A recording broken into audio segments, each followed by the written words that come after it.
श्री स्वामी समर्थ. जय जय स्वामी समर्थ. नमस्कार मैत्रिणींनो, स्वागत आहे तुम्हा सर्वांचं पुन्हा एकदा माझ्या या नवीन व्हिडिओमध्ये. तर उद्या आहे 2 ऑगस्ट आणि वार आहे रविवार. आणि उद्या रविवारी चातुर्मासातील पहिली संकष्ट चतुर्थी जी आहे तर ती आलेली आहे.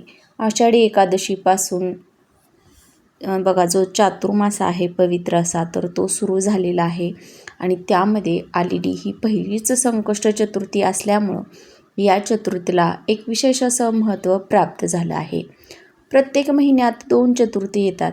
पहिली संकष्ट चतुर्थी आणि दुसरी विनायक चतुर्थी.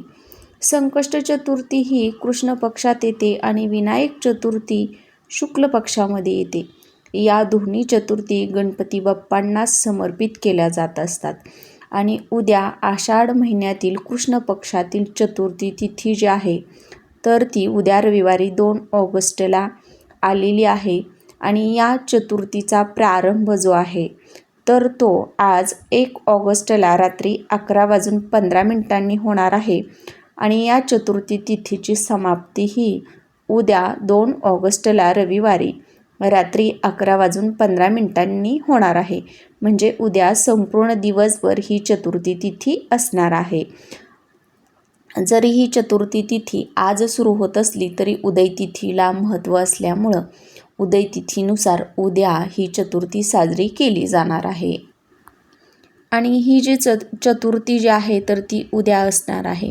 या चतुर्थीच्या दिवशी आपण त्यांची विधिवत पूजा केल्यास आपल्या सर्व इच्छा मनोकामना पूर्ण होतात. आपल्या मुलांवरती येणारं विघ्न संकट ज्या काही बाधा झालेल्या असतील तर त्या दूर होत असतात. आणि यामुळेच प्रत्येकजण हे चतुर्थीचं व्रत जे आहे तर ते करत असतो. या दिवशी आपल्याला एक छोटासा उपायसुद्धा करायचा आहे. उद्या चातुर्मासातील पहिली संकष्ट चतुर्थी असणार आहे आणि उद्या आपल्याला गणपतीजवळ फक्त ही एक वस्तू ठेवायची आहे. यामुळं आपल्या आयुष्यातील सर्व अडचणी दूर होतील. आपल्या मुलांवर येणाऱ्या संकट बाधा विघ्न हे सर्व टळून आपल्या घरातील मुलांची पतीची खूप प्रगती होईल. तर असा हा कोणता उपाय आहे, आपल्याला गणपती बाप्पांजवळ कोणती वस्तू ठेवायची आहे याचीच माहिती आपण पुढे व्हिडिओमध्ये पाहणार आहोत. त्यामुळे तुम्ही हा व्हिडिओ शेवटपर्यंत नक्की पहा. चॅनलवर नवीन असाल किंवा पहिल्यांदाच भेट दिली असेल तर प्लीज चॅनलला सबस्क्राईब करा, म्हणजे माझे नवीन व्हिडिओ तुम्हाला पाहायला मिळतील. चला तर मग अशा नवीन सुंदर व्हिडिओला सुरुवात करूया. तर बघा, आपण प्रत्येकजण गणपती बाप्पांना विघ्नहर्ता म्हणतो. ते विघ्नहर्ता आहेत आणि म्हणूनच कोणतंही शुभ कार्य निर्विघ्नपणे पार पडावं यासाठी प्रथम गणपती बाप्पांची आपण पूजा करत असतो आणि नंतरच शुभ कार्य हे जे आहे तर ते सुरू केलं जातं. आणि त्यांना समर्पित असलेली चतुर्थी उद्या आल्यामुळं या दिवसाचं महत्त्व हे आणखीनच वाढलेलं आहे. आणि या दिवशी जर आपण त्यांच्या पूजेसोबत काही उपाय केले, सेवा केल्या तर त्याचं आपल्याला नक्कीच फळ प्राप्त होईल आणि आपल्या सर्व मनोकामना इच्छा पूर्ण होतील. तर बघा, हा उपाय आपण उद्या दिवसभरात कधीही केला तरीही चालणार आहे. आपल्याला जेव्हा पण वेळ भेटेल तेव्हा तुम्ही हा उपाय करू शकता. पण जर तुम्हाला बघा, उद्या संकष्ट चतुर्थीचं व्रत हे सगळ्यांचं असणार आहे. त्यामुळे सकाळीच आपण गणपती बाप्पांना पंचामृतानं किंवा शुद्ध पाण्यानं अभिषेक घालायचा आहे. पाण्यानं जर अभिषेक घातला तर ते पाणी तुम्हाला तुमच्या घरातील पाणी पिण्याचं जे पाणी असतं तर त्यामध्ये थोडंसं मिक्स करायचं आहे. आणि त्यानंतरनं बघा, त्यांना काय करायचं आहे, अष्टगंध, हळदी कुंकू, गुळखोबऱ्याचा नैवेद्य, त्यांच्या आवडीच्या वस्तू अर्पण करायच्या आहेत. जास्वंदीचं एक लाल फूल, दुर्वा, गुळखोबऱ्याचा नैवेद्य किंवा 5 प्रकारची फळं आपण अर्पण करू शकतो. आता हे सर्व करून झाल्यानंतरनं आपण हा उपाय जेव्हा पण वेळ भेटेल तेव्हा करायचा आहे. त्यावेळी फक्त उपाय करताना त्यांच्यासमोर आपल्याला दिवा हा प्रज्वलित करायचा आहे आणि नंतरनंच हा उपाय करायचा आहे. तर त्यासाठी आपल्याला बघा, एक लिंबू घ्यायचं आहे. आता हे लिंबू कुठेही खराब झालेलं नसावं, स्वच्छ असावं, पिवळसर रंगाचं असावं पिकलेलं. तर ते स्वच्छ पाण्यानं आपल्याला धुवून घ्यायचं आहे. आणि हे लिंबू घेऊन आपल्याला गणपती बाप्पांच्या मूर्तीजवळ बसायचं आहे.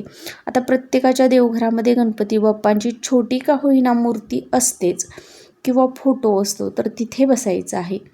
हे लिंबू आपल्याला उजव्या हातामध्ये घ्यायचं आहे आणि एक वेळा गणपती अथर्व शेषम म्हणायचं आहे आणि यानंतरनं एक वेळा गणपती बाप्पांचा संकटनाशक जे स्तोत्र आहे तर ते म्हणायचं आहे. यानंतरनं लिंबू दोन्ही हातामध्ये घेऊन आपल्याला गणपती बाप्पांची प्रार्थना करायची आहे.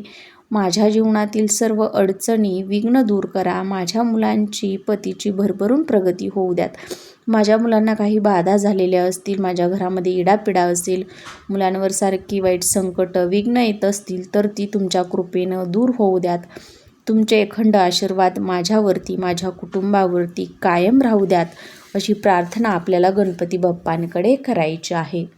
यानंतरनं ते लिंबू गणपती बाप्पांच्या मूर्तीमागं किंवा फोटोमागं आपल्याला ठेवायचं आहे. संपूर्ण दिवसभर रात्रभर आपल्याला तिथंच ठेवायचं आहे. दुसऱ्या दिवशी काय करायचं, लवकर उठायचं, स्वच्छ स्नान करायचं, नित्यदेवपूजा करून झाल्यानंतरनं ते लिंबू घेऊन आपल्याला वाहत्या पाण्याजवळ जायचं आहे आणि आपली इच्छा व्यक्त करत हे लिंबू आपल्याला वाहत्या पाण्यामध्ये सोडून द्यायचं आहे. आता ज्यांच्या घराजवळ वाहतं पाणी नाही अशा व्यक्तींनी विहीर किंवा तलाव या ठिकाणच्या पाण्यात सोडून द्यायचं आहे. हे लिंबू इकडं तिकडं आपल्याला अजिबात फेकायचं नाही, ते आपल्याला बघा पाण्यामध्येच विसर्जित करायचं आहे. त्यामुळे आवर्जून पाण्यामध्ये विसर्जित करा. इच्छापूर्तीसाठी हा अत्यंत प्रभावी उपाय मानला जातो. आपल्या जीवनातील सर्व अडचणी दूर होतात.